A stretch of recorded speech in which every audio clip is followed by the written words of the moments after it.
Hey everybody, Chad here at Arben Farm. Well, it's warm out here today and spring is right around the corner, so we're gonna start cleaning out our greenhouse. Now last year, our hydroponics worked well. They actually worked too well, and I'm gonna show you what I mean by that. And we've actually got a little secret of what we're gonna do differently this year, so let's go ahead and check it out. We got everything cleaned out of the greenhouse that we were storing in there for the wintertime, including the hydroponic system. Now, one of the biggest issues that we ran into last year was that the plants grew very quickly, in fact, too quickly, where they outgrew their rail system and their roots took over that entire PVC, so where the water was flowing out all over the floor, we had issues even managing them, and it was a challenge to even get any of the fruit. Now that we have the greenhouse and the hydroponics cleaned out, we're going to show you the strategy that we're going to use this year in order to make the system work.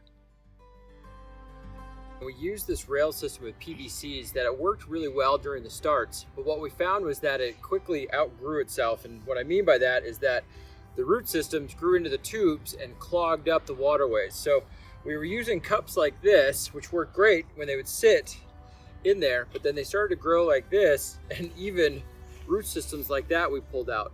So there's no room for the water to get out. So our plan this year is going to be to start our plants in these because it worked really well, lots of nutrients, always available water. And then when they start to develop root systems like this that are pretty long before they clog up the waterways, we're going to then move them outdoors into our outside garden. But it's interesting to see just how well these hydroponics work and how quickly these root systems grow. I mean, this is amazing to see how they just weave themselves together like this.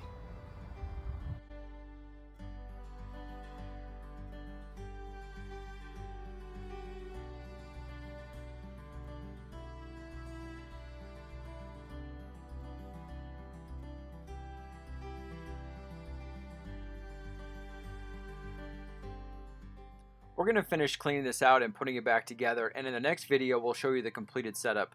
Overall, we love this hydroponic system. It was easy to put together, it was fairly inexpensive, and we were blown away by the results.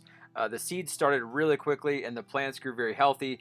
You saw how much the root systems grew and took over the rails, and so overall it was a great system and a great setup, and I think we're going to have a wonderful year. A couple tips for anyone who's going to set something up like this is, first, don't use any permanent adhesive or glue. You're going to be adjusting it, taking it apart to clean it like this and moving it around, so don't use any permanent bonds. And then the second thing is just make sure to watch your water levels in your tank. With something like this, as we found out, it was easy for the water to kind of overflow and drain down your main tank, so just make sure that you're watching those water levels closely. After that, it pretty much takes care of itself. So be sure to tune in to our next video where we're going to show you the completed setup and getting our starter seeds going.